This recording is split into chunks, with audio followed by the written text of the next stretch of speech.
Hello everyone, my name is Prerna and I am here with this question, how to journalize transactions? और ये problem बहुत लोगों के साथ होती है। कितना तो ग्रैड कर लेते हैं लेकिन जर्नल एंट्री कैसे करें समझ नहीं आता। दिक्कत क्या है इसके साथ? दिक्कत ये है कि हमें बहुत कुछ याद करना पड़ता है। पहले तो 3 गोल्डन रूल्स याद करो। गोल्डन रूल्स चलो याद हो भी जाए तो टाइप्स ऑफ अकाउंट्स याद करो कि कौन-कौन से अकाउंट होते हैं नॉमिनल, पर्सनल, रियल। और फिर वो भी याद करो, उसके बाद ये याद करो कि डेबिट का मतलब इंक्रीज़ होता है कि डिक्रीज़ होता है, क्रेडिट का मतलब इंक्रीज़ होता है कि डिक्रीज़ होता है। तो ये बहुत ही कन्फ्यूज़िंग हो जाता है। इसलिए मैंने एक सिंपल सी ट्रिक निकाली है और सोचा आप लोगों के साथ शेयर करूँ।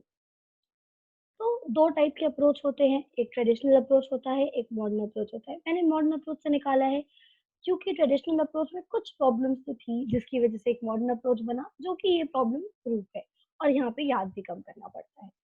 तो यहाँ पे 5 टाइप के अकाउंट्स होते हैं मॉडर्न अप्रोच में। Asset, liability, capital, revenue, expense. Asset account वो अकाउंट होते हैं जो हमें फ्यूचर में इनकम जनरेट करके देते हैं, जैसे plant, machinery, investment, furniture, etcetera etcetera. Liability उन अकाउंट्स को लायबिलिटी उसे कहते हैं जो हमारे ऊपर एक ऑब्लिगेशन होती है कि फ्यूचर में हमें पे ऑफ करना है।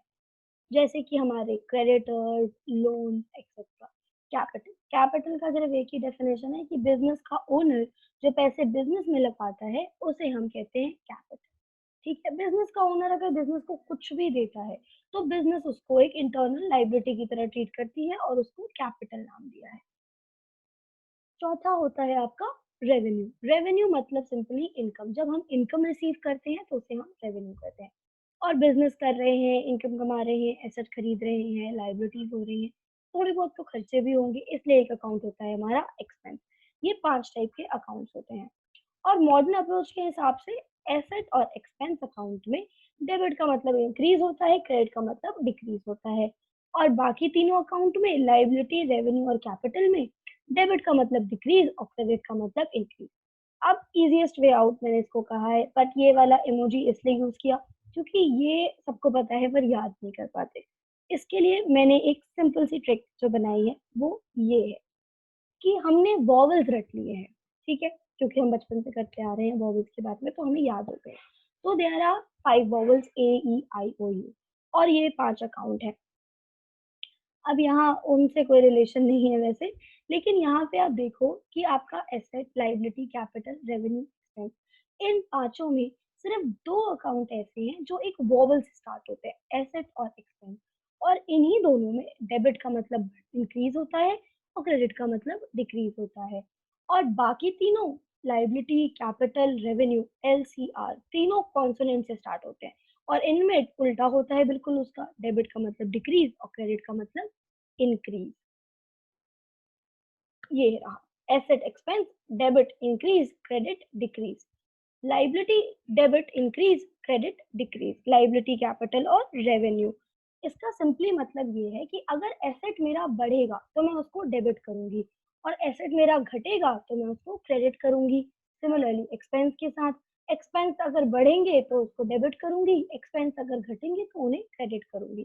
सिमिलरली लाइबिलिटी, कैपिटल और रेवेन्यू के साथ, लाइबिलिटी अगर बढ़ती है तो मैं बिल्कुल उल्टा करूंगी जो मैंने एसेट के साथ किया कि लाइबिलिटी को मैं, अगर मेरी लाइबिलिटी बढ़ेगी तो मैं लाइबिलिटी को क्रेडिट करूंगी और अगर मेरी लाइबिलिटी कम होती है तो मैं लाइबिलिटी को डेबिट करूंगी। कैपिटल भी, अगर मेरा कैपिटल बढ़ता है तो मैं उसको क्रेडिट करूंगी और अगर मेरा कैपिटल घटता है तो मैं उसको डेबिट करूंगी। रेवेन्यू के साथ भी यही। अब देखते हैं कुछ क्वेश्चंस करके कि ये चीज वर्क कैसे करती है। अब यहाँ देखो मैंने ट्रांजैक्शन दे रखी है जिसमें सबसे पहली ट्रांजैक्शन है mister John started business with cash. अब मिस्टर जॉन ने बिजनेस स्टार्ट किया है तो ही इज द ओनर। वो कुछ भी देगा तो उसे हम कैपिटल की तरह ट्रीट करेंगे। और दूसरी बात, हम है फर्म के अकाउंटेंट, हम उसी हिसाब से ट्रांजैक्शन करते हैं। तो अगर मेरी फर्म में पैसा आ रहा है, ठीक है, तो मेरे लिए उसको बढ़ना मानेंगे और मेरी फर्म से पैसा जा रहा है तो मैं उसको अपने लिए घटना मानूंगी। ठीक है, तो मिस्टर जॉन ने बिजनेस स्टार्ट किया कैश के साथ तो मेरे फर्म में पैसे बढ़ रहे हैं क्योंकि पैसे आ रहे हैं। तो अगर पैसे बढ़ेंगे, पैसा एक एसेट है तो मैं करूंगी debit.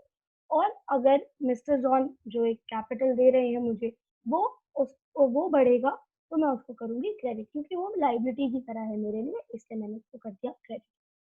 Similarly he purchase goods for cash 1500। अब यहाँ देखो उसने गुड्स खरीदे हैं, बाकी हम कोई भी चीज खरीदते हैं तो हम उसके नाम से अकाउंट बनाते हैं, लेकिन जब हम गुड्स खरीदते हैं ना तो गुड्स में हमारा रेगुलर ट्रांजैक्शन होता है, उसको बेचना खरीदना ही हमारे ऑपरेशन होते हैं।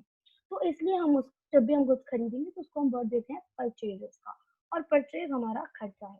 परचेज किया, मेरा खर्चा बढ़ा, तो मैंने उसको कर दिया डेबिट। और परचेज किया कैसे है, कैश देके, तो कैश दिया तो कैश तो कम होगा ही, तो मेरा एसेट घटा तो मैंने उसको कर दिया क्रेडिट। सिमिलरली अब यहाँ देखो एक और account, sold goods for cash. अब मैंने गुड्स बेचे हैं कैश के बदले में, तो मुझे कैश मिला, कैश मेरा एसेट, कैश बढ़ा तो मैंने कर दिया डेबिट। सेल्स होती है मेरी रेवेन्यू, इनकम। और अगर दूसरा तरीका ये भी देखो तो बस दो का याद रख लो, बाकी तीनों उसके ऑपोजिट ही चलेंगे, उससे भी काम चल जाएगा। तो एक हो गया डेबिट, तो दूसरा अकाउंट होगा क्रेडिट। सेल्स मेरी रेवेन्यू, रेवेन्यू बढ़ी तो क्रेडिट। तीसरा ये देखो कि ही purchase goods from Harry.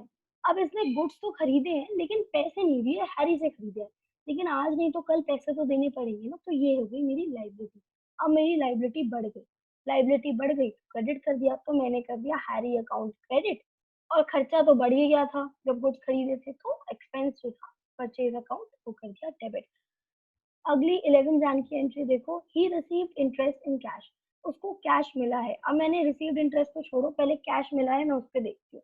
Cash मिला, कैश मिला है तो कैश मेरा एसेट, कैश बढ़ गया, कैश बढ़ गया तो डेबिट। दूसरी चीज इंटरेस्ट, तो दूसरा नाम ही इंटरेस्ट है, तो इंटरेस्ट आपका क्रेडिट हो जाएगा। अब इंटरेस्ट इनकम थी इसलिए क्रेडिट, इंटरेस्ट अगर देते तो वो खर्चा होता और कैश मिलता नहीं। इसका मैं ऑपोजिट एक बार बता दूं, he received interest in cash, इसकी जगह ही पेड इंटरेस्ट इन कैश होता तो वो मेरा एक खर्चा होता, खर्चा होता तो वो डेबिट होता, और मेरा कैश कम हो जाता क्योंकि पे किया है तो वो क्रेडिट हो जाता। ठीक है, अब एक और एंट्री देखो इसके बाद, ही sold goods to Vaughan of 5000। अब यहाँ पे वॉन को गुड्स बेचे हैं, पैसे मिलने चाहिए थे लेकिन नहीं मिले, वॉन को दिए हैं, तो वॉन बन गया मेरा डेटर। डेटर वो होता है जो हमें फ्यूचर में पैसे देता है। ठीक है, तो वो है एक एसेट, एसेट फिर बढ़ा तो मैंने उसको कर दिया डेबिट। और सेल्स अकाउंट मेरा रेवेन्यू अकाउंट है, रेवेन्यू मिला है तो क्रेडिट। ठीक है, आई होप आपको ये वीडियो समझ आई हो और इसके बाद आपको जर्नल एंट्री आसान लगे। Thank you for watching this video.